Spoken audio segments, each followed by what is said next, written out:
ki, səni bu hüsnü, bu cəmalı, bu kəmalı ilə görüb, qorxdular hərbiməyə, döndülər insan idilər, qorxdular üstündən ki, imam budur, məsum budur, möcüzə sahibi budur, peyğəmbərin yerində bu olmalı, dedilər insandırlar, yəni bu da bizim kimi adam, bizim kimi insan, sahibi insan, haqqını ortaya oynasın.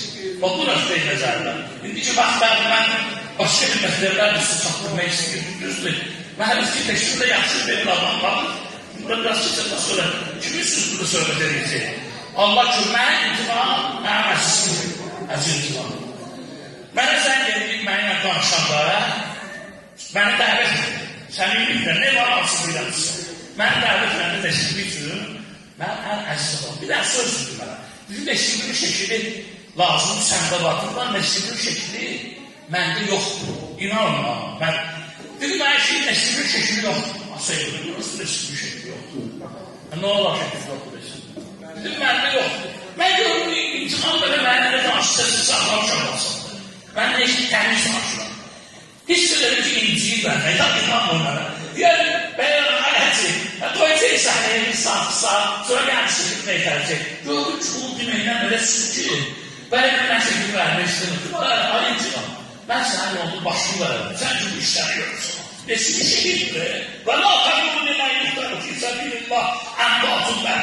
Allah'ın anlı diyor, sizlər 70 illər kafirdir. Nesini şəkildir. Bizdə dəvələr ki, bu illər nesilidir. Ölməyəcək, yaşayacaq, diridir, həmiş olacaq. Ona görə də, mən bunun şeyin hədisi, sən mənə inanmırsan mənim. Bir yer şəkil gör ki, mən onu sənə verməyeyim, qıymayayım. Mən sənə yarım başlayarım, sən mən tamam olsun ki. 30'unu mən başını veririm. Mən sənin onu canlı verəm, sən bu işləri görürsən. Xeyr işlərdə görürsən, mutlusan. Ürəyinə gələcək, mənə inanmadı. Fikirləşir ki, gedirəm, çağırıb, mən gəlməliyəm burada. Bir də öyle mən sığınır yığamam da, bir də öyle nəhtaxdan var. Nəhtax. Dedim ki, üstündən eşitli şekli var. Əldə düzəlirlər və mən füzulu da var, bir də füzulu üç keçirsə onu da verəcəm sənə. Xəfayı da var. Mən sığınır yığam, nəhli oynamaq yox, bəzən mənlər bir sığınır yığılıb, bir yadigardır da, bir nəsibini təmsil edir. Sonra gelip bunu götürüp gəlib bu meclisə intimama bağışlayarak ki, biz həm də ürəyinə alın ki, hər ellər doğurduğu məndə resmi şəkili var, yoxdur. Ki, bunu hədiyyə verir. Mən bilmirdim, böyle soruştum birdən təbliğ, kimi çağırmışsın, kimlərdən işlədi, sakin altıma, dedim, Azərbaycan ən görkəmli adamı, dedim, kimdir, dedim, Asım Bala, dedim, bana, onun resmi şəkili neymişsən? Elə canlı resmidir də, Asım Bala, şəkildən də üstündür. Liman götürmüşəm sən üçün əhdafdan ama onda belə bu əhdafdanı hədiyyə deyil asıl balaya gəlir. İtiraz etməsin. Evet.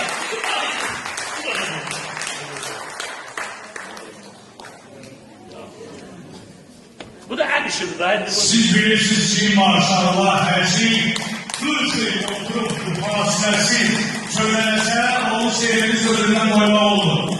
Rasim Məhəmməd təqdim edin, hazır Kəsilinin şəkli həkk olunmuş, nədir? Alışlayalım, alışlayalım, alışlayalım.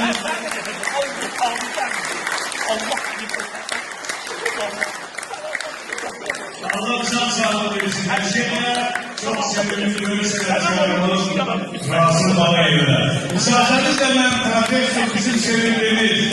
Söz kıyıdari. Tevekkül benim sana doğru mikrofona gerekecek. Tevekkül benim, kaç edin. Allah size ömür versin. Allah sizi böyleyden silemesin. Allah sizden razı olsun. Ay gelen cemaat. Nasılsın başımıza diz çökülen.